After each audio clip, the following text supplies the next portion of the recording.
November 2018. TechForward's office occupied a converted warehouse in San Francisco's Soma district. Exposed brick, ping-pong tables, craft beer on tap, and walls covered with motivational posters about disrupting and moving fast. Keisha Williams sat at her desk at 2 a.m., the only light coming from her 3 monitors displaying lines of code. She'd been working on this algorithm for 9 months, a breakthrough in natural language processing that could revolutionize how AI understood context and nuance in human communication. The technical challenges had been enormous. Existing models struggled with cultural context, slang, regional dialects. Keisha's algorithm solved that by incorporating dynamic learning patterns that adapted to linguistic variations in real time. It was elegant, it was revolutionary, and it was nearly complete. Still here? Keisha looked up to see Ryan Mitchell, one of TechForward's 3 co-founders, Stanford CS grad, venture capital connections, and the kind of confidence that came from never being told no. Just finishing the contextual mapping module, Keisha said. I think I've solved the cultural adaptation problem.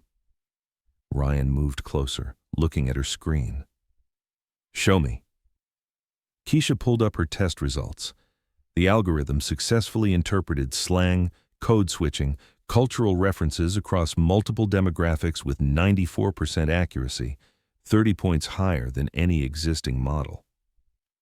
Holy shit, Ryan breathed. This is it. This is what makes us a unicorn. It still needs refinement, another month of testing before we can... No, we need to show the investors now. Series B closes in 3 weeks. This is exactly what they want to see. Ryan pulled out his phone. I'm calling Jake and Marcus.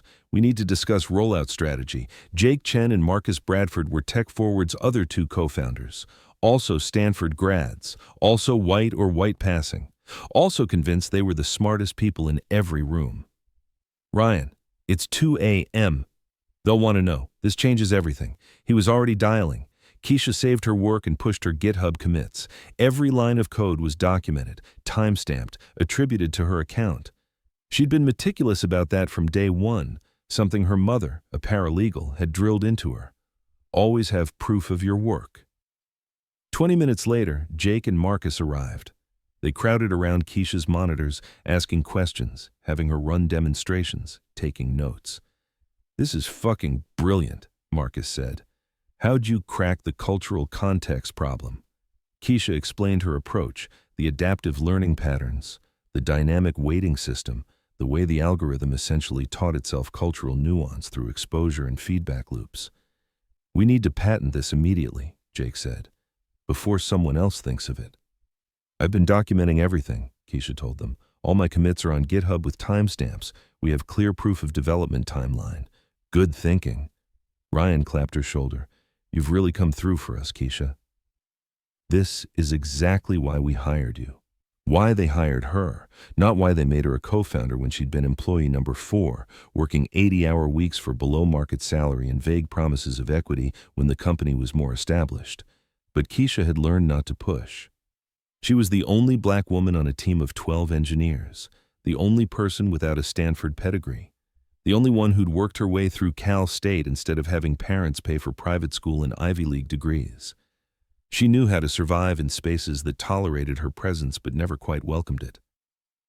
Get some sleep, Marcus told her. We'll handle the patent filing.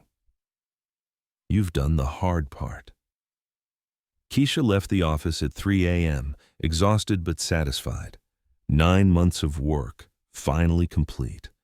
This algorithm would make TechForward successful, and her equity stake, once it was formalized, would set her up financially for life. She had no idea that she'd just made the worst mistake of her career. 3 weeks later, Keisha was called into a conference room. Ryan, Jake, and Marcus sat on one side of the table. A lawyer sat beside them. What's this about? Keisha asked. Just some formalities, Ryan said smoothly. We're finalizing the Series B. Need to clean up some IP documentation. The lawyer slid papers across the table. Ms. Williams, we need you to sign this. It's a standard intellectual property assignment and non-disclosure agreement. Keisha read the first page, then the second, then stopped. This says all work product I created during my employment is company property, that I have no claim to any inventions or patents. That's standard for tech companies, Jake said, but I developed the core algorithm. My commits prove it. I should be listed as co-inventor on the patent.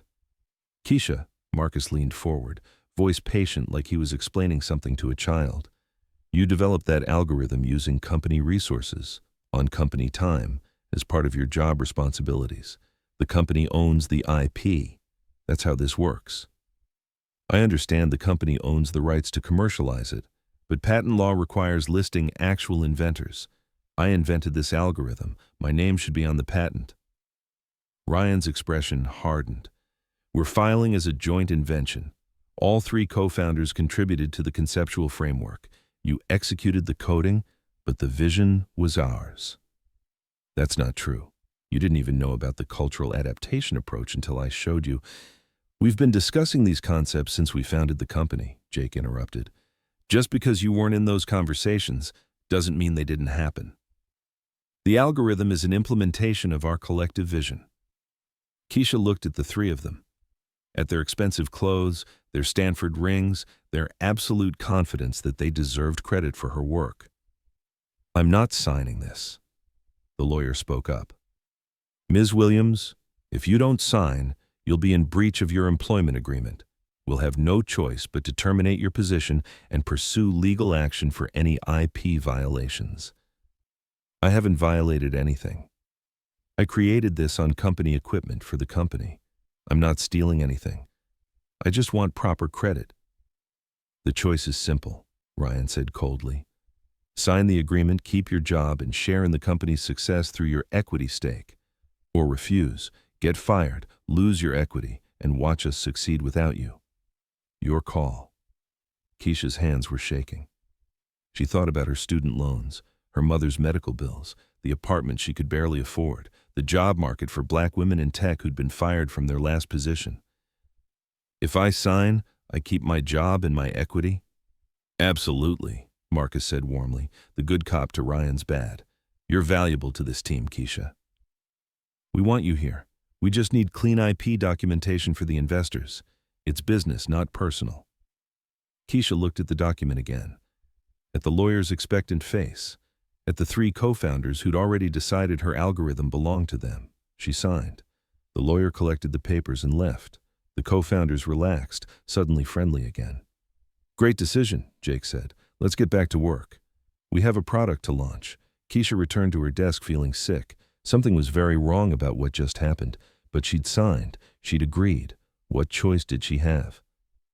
2 months later, TechForward announced their Series B funding, $50 million at a $200 million valuation. The press release highlighted their revolutionary AI language processing technology and quoted Ryan extensively about their breakthrough innovation in cultural context recognition. Keisha's name wasn't mentioned.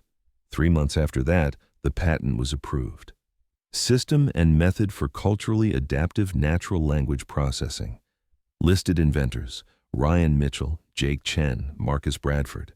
Keisha Williams' name appeared nowhere on the patent. The algorithm she'd spent 9 months creating, the breakthrough she'd achieved through countless late nights and technical challenges, was now legally credited to 3 men who'd contributed nothing but their signatures. She filed an internal complaint. HR told her she'd signed away her rights. She consulted an employment lawyer who said fighting it would cost $100,000 plus with no guarantee of success. Keisha was trapped. She could quit, but she'd lose her unvested equity. She could fight, but she'd go bankrupt. She could stay silent, but she'd watch them profit from her work. She chose a fourth option. She started documenting everything. Every GitHub commit with her name and timestamp, every Slack message discussing the algorithm's development, every email where she'd explained technical approaches, every Zoom recording where she'd presented progress updates. She copied it all to encrypted drives. She screenshotted everything. She backed it up in 3 separate locations. And she waited. TechForward grew fast. Series C funding at $800 million valuation, then Series D at $2 billion. Partnerships with Microsoft, Google, Amazon. Ryan, Jake, and Marcus became tech darlings, featured in Forbes 30 Under 30, invited to speak at conferences, praised as brilliant innovators. Keisha watched it all while working 60-hour weeks for a salary that barely covered her bills, with equity that somehow never quite vested due to various technicalities and restructurings. 4 years. She endured 4 years of watching 3 mediocre men take credit for her genius. 4 years of smiling through company meetings where they explained their algorithm to new hires. 4 years of reading articles praising their innovation while her name remained invisible. But she was patient, because Keisha knew something they didn't. TechForward was planning an IPO, June 2023. Expected valuation, $10 billion. The prospectus listed the algorithm as core intellectual property, listed Ryan, Jake, and Marcus as inventors, claimed the patent as a key competitive advantage. Every claim was documented, every valuation was public, every lie was now part of the official record. 1 week before the IPO, Keisha filed her lawsuit: patent infringement, fraud, breach of contract, unjust enrichment. Defendants: Ryan Mitchell, Jake Chen, Marcus Bradford, and TechForward Inc. Relief sought. Correction of patent inventorship, $800 million in damages, and 40% equity stake as rightful co-inventor. Attached evidence: 400 pages of GitHub commits, Slack messages, emails, and technical documentation proving she was the sole inventor of the algorithm they'd stolen. The lawsuit hit the tech press like a bomb. The IPO was immediately postponed. Investors panicked. The SEC opened an investigation into fraudulent claims in the prospectus, and Keisha Williams finally stopped being invisible. The lawsuit filing made TechCrunch's homepage within 2 hours. TechForward IPO halted as employee claims patent theft and fraud. By evening, it was national news: The Wall Street Journal, Bloomberg, NPR. Everyone wanted the story of the black woman engineer whose algorithm had been stolen by 3 white Stanford brothers. Keisha's lawyer, Amanda Chen, from a boutique IP litigation firm, had structured the case perfectly. They weren't just claiming patent inventorship, they were demonstrating systematic fraud that went to the heart of TechForward's valuation. "The evidence is overwhelming," Amanda told reporters on the courthouse steps. Ms. Williams has time-stamped commits, communications, and technical documentation proving she is the sole inventor of the algorithm TechForward claims as their core IP. The defendants deliberately excluded her from the patent, misrepresented inventorship to investors, and built a multi-billion-dollar valuation on stolen work. TechForward's PR team went into crisis mode. They issued a statement: "We categorically deny these baseless allegations." Ms. Williams was a valued employee who contributed to a team effort. The algorithm was developed collaboratively, and the patent accurately reflects inventorship. But the court of public opinion was already turning. Tech Twitter exploded with stories from other women engineers who'd had their work stolen by male colleagues. #TechForward theft trended for 3 days. Former employees came forward anonymously, confirming that Keisha had worked alone on the algorithm while the co-founders focused on fundraising and press. The SEC investigation intensified. If the patent claims in TechForward's IPO prospectus were fraudulent, that was securities fraud, a federal crime.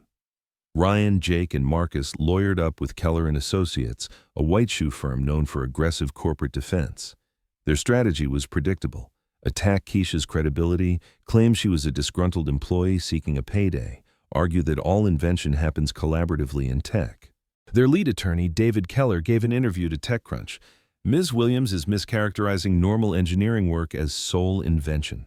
In modern software development, ideas flow collaboratively. The co-founders provided strategic direction and conceptual framework. Ms. Williams executed code, which is valuable but not the same as invention." Amanda responded immediately. If the co-founders conceptualize this algorithm, they should be able to explain how it works.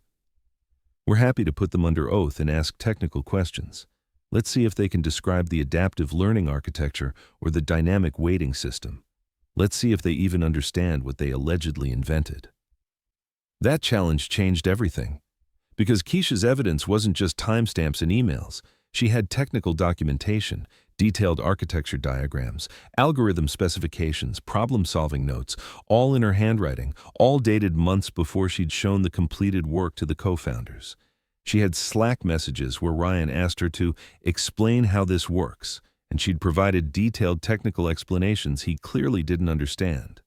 She had a GitHub history showing 100% of the algorithm's code commits came from her account, with the co-founders' accounts showing zero contributions to those specific files. The defense tried to argue that GitHub commits could be manipulated. Amanda brought in a forensic computer scientist who testified that the commits were authentic, unaltered, and definitively proved sole authorship. By week 3 of discovery, TechForward's legal team knew they were in trouble. The evidence was overwhelming, but they couldn't settle. The SEC investigation meant this was heading toward criminal charges if fraud was proven. The co-founders had to testify. Ryan went first. Under oath, in a deposition Amanda would later leak to the press, he was asked to explain the algorithm. It uses machine learning to understand context, he fumbled. Can you describe the dynamic weighting system? Amanda asked. That's highly technical. I'd need to review the documentation.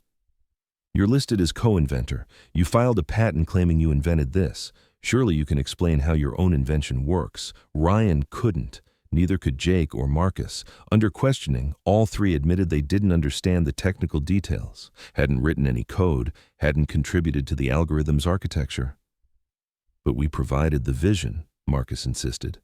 We identified the market need. We directed Keisha to solve this problem. So you told her what problem to solve, and she invented the solution entirely herself. We guided the process. Did you contribute to the actual invention, the specific technical method for culturally adaptive language processing? Silence. No, Marcus finally admitted. The depositions were devastating.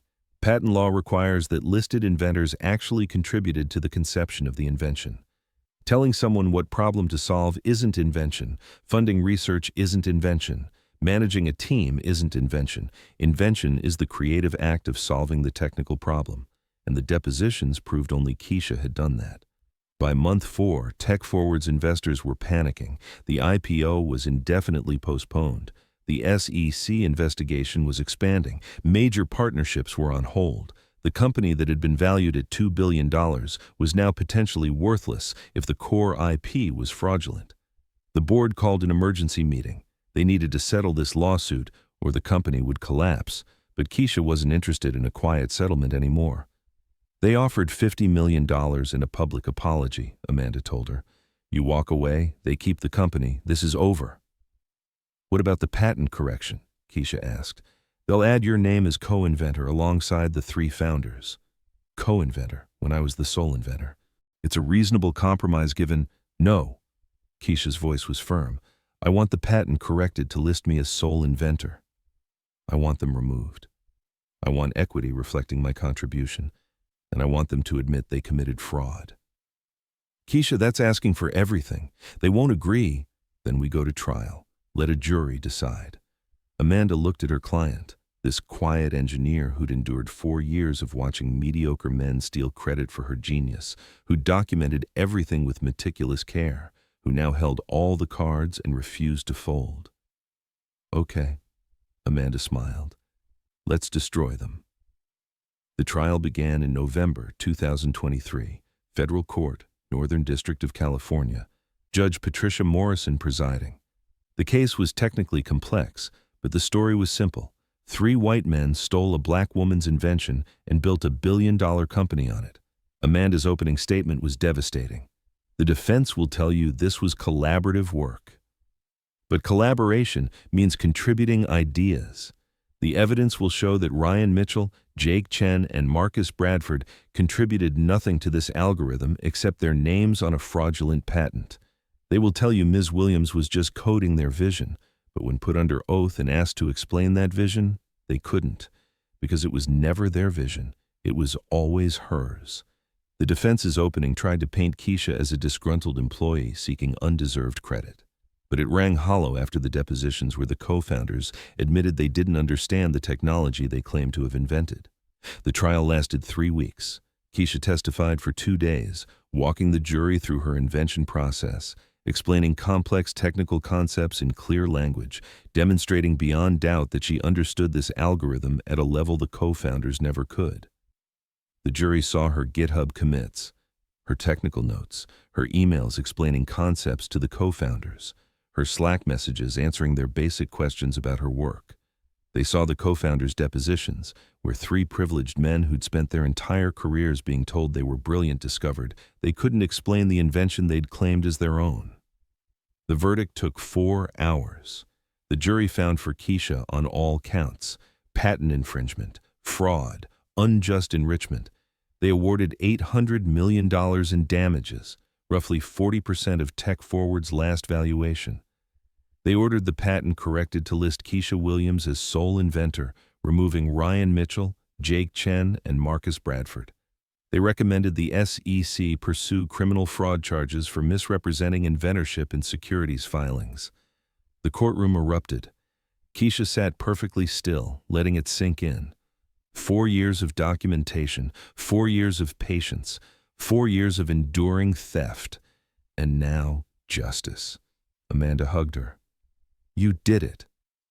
"You actually did it." "Not yet," Keisha said quietly. "The damages are one thing, but I want what they owe me, my share of the company I built." Because $800 million was nice, but it wasn't enough. Keisha wanted the company itself. Outside the courthouse, reporters swarmed.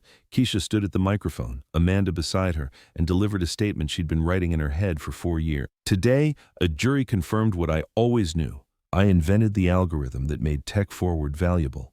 Ryan Mitchell, Jake Chen, and Marcus Bradford stole my work, put their names on my patent, and built a company on my genius while paying me barely enough to survive." Camera flashes, reporters shouting questions. This verdict isn't just about me. It's about every woman in tech whose ideas have been stolen by male colleagues, every person of color whose contributions have been erased, every engineer who's been told their name doesn't belong on the invention they created. She paused, looked directly at the cameras. "To Ryan, Jake, and Marcus, you told me to choose between signing away my rights or losing my job. I chose a third option. I documented everything, built an airtight case, and waited until you'd built something valuable on my stolen work. Then I took it from you, just like you took it from me." More questions. Keisha ignored them and walked to the car Amanda had waiting. Inside, Amanda pulled out paperwork. "The judgment gives you $800 million in damages, but there's a problem. TechForward doesn't have that cash. They'll need to liquidate assets or restructure, or I could take equity instead," Keisha said. "That's actually brilliant. Convert the judgment to equity ownership. At their last valuation, $800 million is roughly 40% of the company, which makes me the largest shareholder, which makes you the controlling owner. You'd have board seats, decision-making power." Amanda smiled. "You'd own the company built on your algorithm." "Good," Keisha said. "File the motion. I want board control by next month." "What are you going to do?" Keisha looked out the window at San Francisco, passing by, the city where she'd come to build a career, where she'd been exploited and dismissed, where 3 mediocre men had tried to erase her. "I'm going to fire them," she said simply. "All 3 of them. And then I'm going to build TechForward into what it should have been from the start, a company that values actual inventors over Stanford connections." Amanda laughed. "They're going to fight this." "Let them. The verdict is final. The patent is corrected. The jury decided. They can fight all they want." Keisha smiled. "But this time, I own the company. This time, they work for me. And this time, when I say they're fired, they're gone." The equity conversion motion was approved in January 2024. Keisha Williams became the owner of 40% of TechForward, making her the largest single shareholder and giving her control of the board. The first board meeting under the new structure was scheduled for February 1st. Ryan, Jake, and Marcus were still technically co-founders and executives, but they no longer controlled the company they'd built on stolen IP. Keisha arrived at TechForward's offices, the same building where she'd worked 80-hour weeks for poverty wages while watching 3 men take credit for her genius. Now, she walked in as the majority owner. The conference room was tense. Ryan, Jake, and Marcus sat on one side, their lawyers beside them. Keisha sat at the head of the table, Amanda to her right, and two newly appointed board members, both accomplished women in tech, on her left. "Let's begin," Keisha said calmly. "First order of business, leadership restructure." Ryan interrupted immediately. "Keisha, we understand you're upset about how things went down, but we built this company together. We can work through this. You didn't build this company. You built it on my algorithm, which you stole." Keisha's voice was ice, "and we're not working through anything. I'm restructuring the leadership to reflect who actually creates value here." She slid documents across the table. "Ryan Mitchell, Jake Chen, Marcus Bradford, you're removed as co-CEOs effective immediately. You'll transition to advisory roles for 90 days, then your employment terminates." "You can't do this," Marcus sputtered. "We have contracts. Your contracts have termination clauses for cause. Fraud qualifies. My lawyers are confident we can fire you for cause and avoid paying severance, but I'm being generous. You get 90 days and a standard exit package." Jake leaned forward, trying charm. "Keisha, come on. You won. You got your money, your name on the patent, but you need us to run this company. We have the investor relationships, the partnerships. You have your Stanford connections.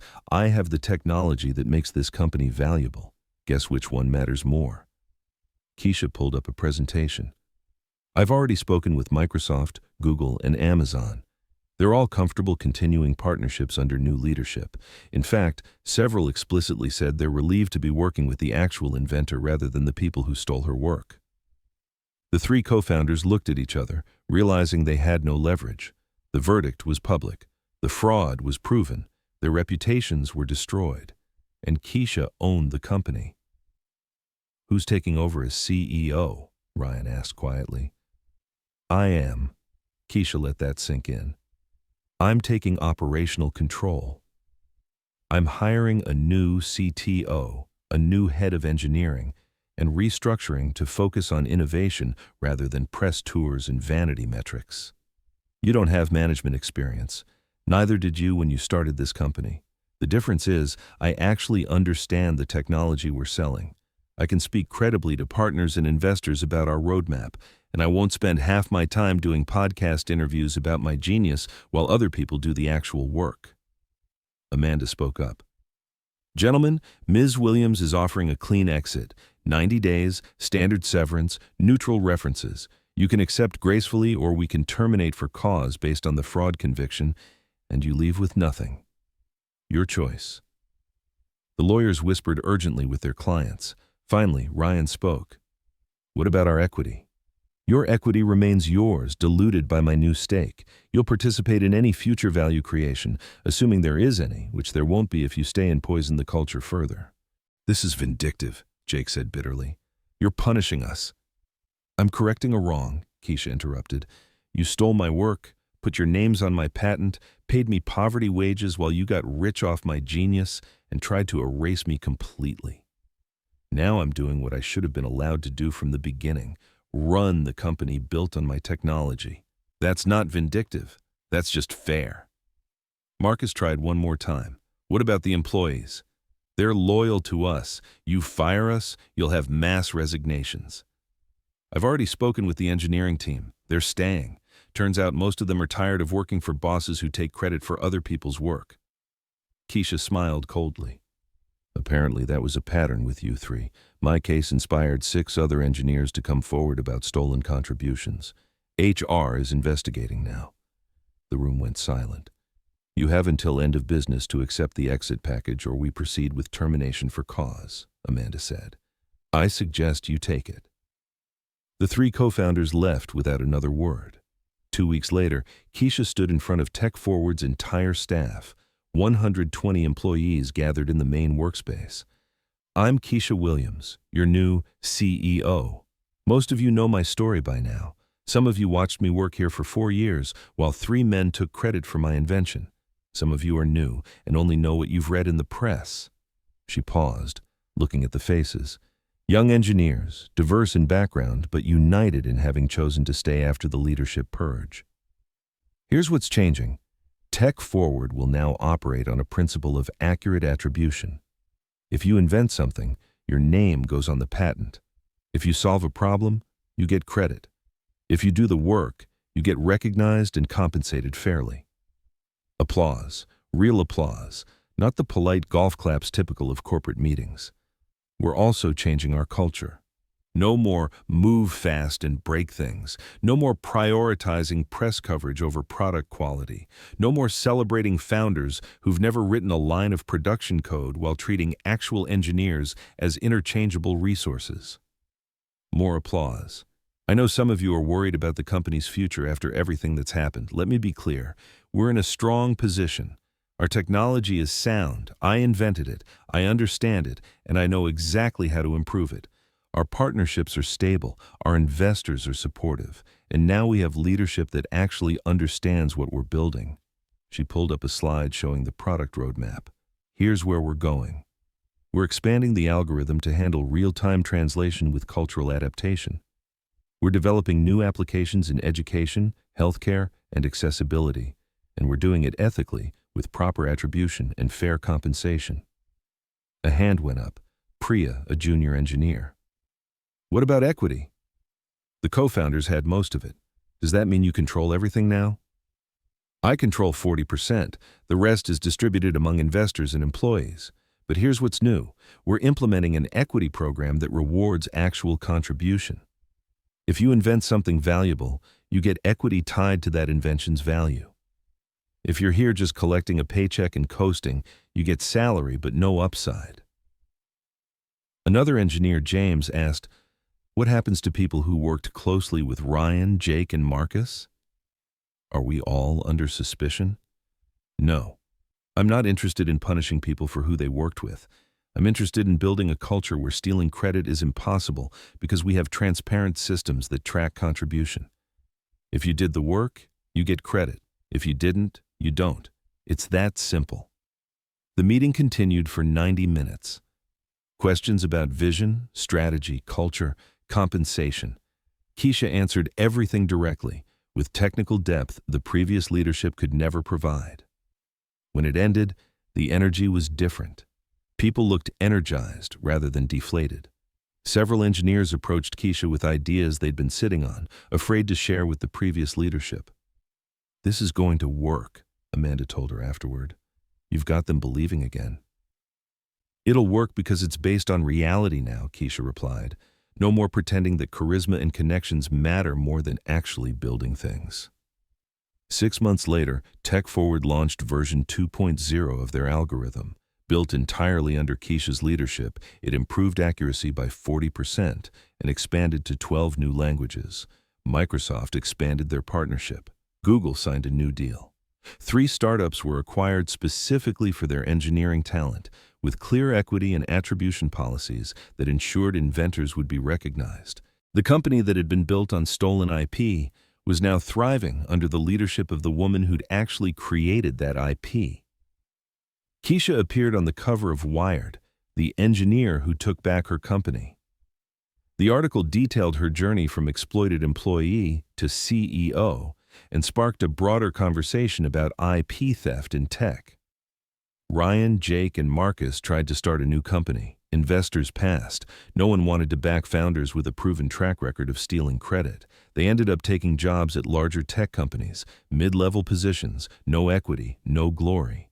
1 year after the verdict, TechForward's valuation hit $3 billion. Keisha's 40% stake was worth $1.2 billion. The equity program she'd implemented had created 12 new millionaires among the engineering staff, people who'd actually invented things and were now being compensated for it.